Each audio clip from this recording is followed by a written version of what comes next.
Chapter 81 The Sleeping Beauty in the Wood by Charles Perrault. There was once in a distant country a king and queen whose only sorrow was that they had no children.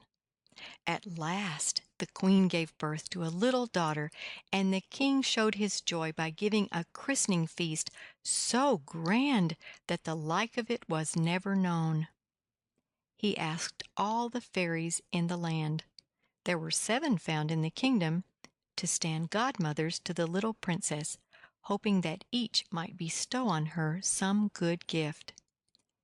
After the christening, all the guests returned to the palace, where there was placed before each fairy godmother a magnificent covered dish, and a knife, fork, and spoon of pure gold, set with precious stones.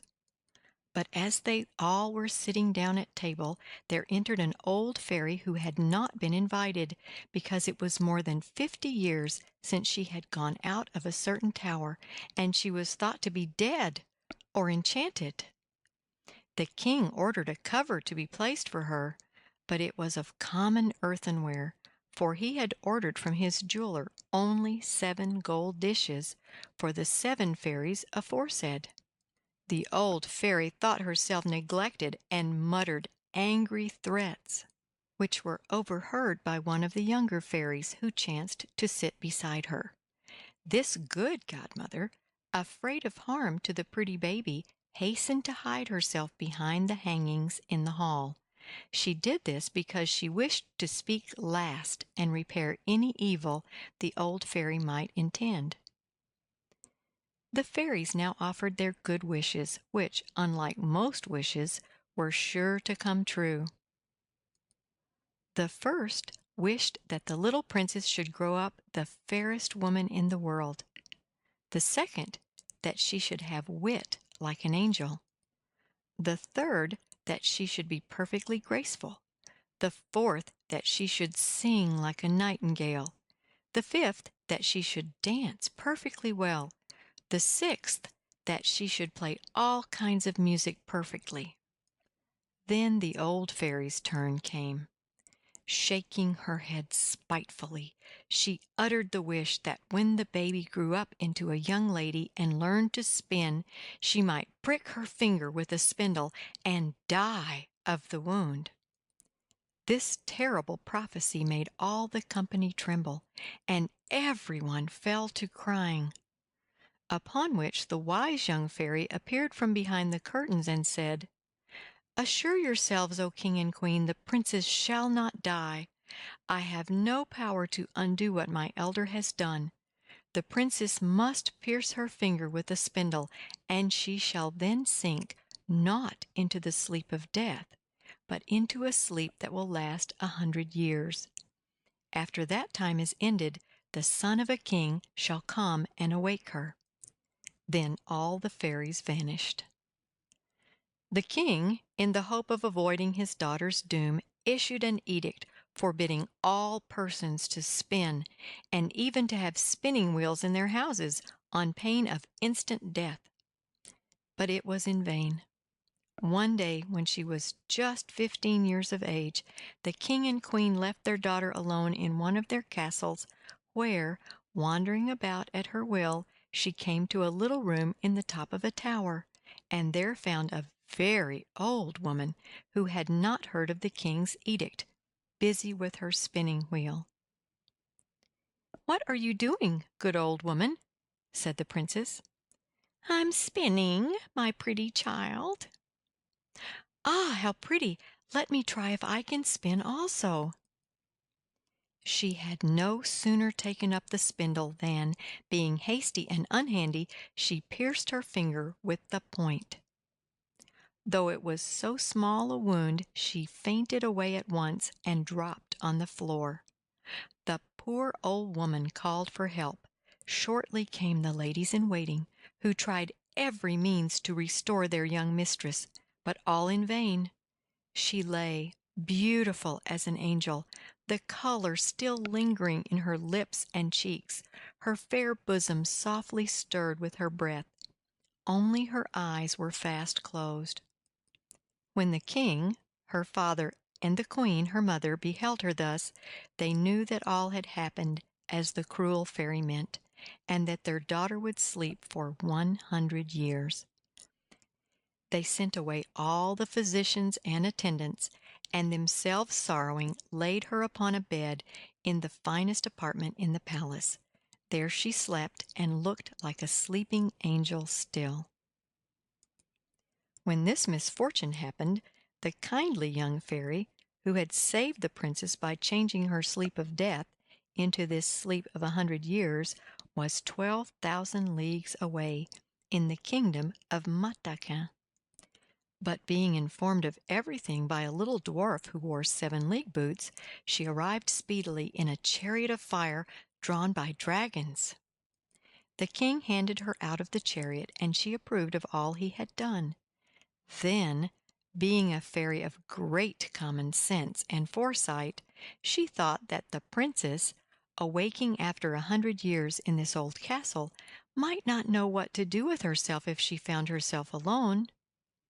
Accordingly, she touched with her magic wand everybody and everything in the palace except the king and queen. Governesses, ladies of honor, waiting-maids, gentlemen ushers, cooks, kitchen girls, pages, footmen, even the horses that were in the stables and the grooms that attended them, she touched each and all. Nay, the dogs, too, in the outer court, and the little fat lapdog Mopsy, who had laid himself down beside his mistress on her splendid bed, were also touched, and they, like all the rest, fell fast asleep in a moment. The very spits that were before the kitchen fire fell asleep, and the fire itself, and everything became as still as if it were the middle of the night, or as if the palace were a palace of the dead.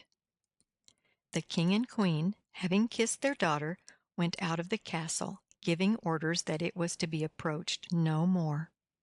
The command was unnecessary, for in 1/4 of an hour there sprang up around it a wood so thick and thorny that neither beasts nor men could attempt to penetrate there. Above this dense mass of forest could only be seen the top of the high tower where the lovely princess slept. When 100 years were gone, the king had died, and his throne had passed to another royal family.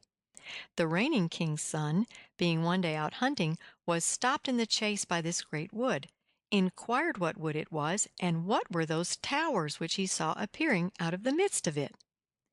Everyone answered as he had heard. Some said it was an old castle haunted by spirits. Others said it was the abode of witches and enchanters. The most common story was that an ogre lived there, a giant with long teeth and claws, who carried away naughty little boys and girls and ate them up. The prince did not know what to think. At length an old peasant was found who remembered having heard his grandfather say to his father that in this tower was a princess, beautiful as the day, who was doomed to sleep there for 100 years, until awakened by a king's son who was to marry her. At this, the young prince, who had the spirit of a hero, determined to find out the truth for himself.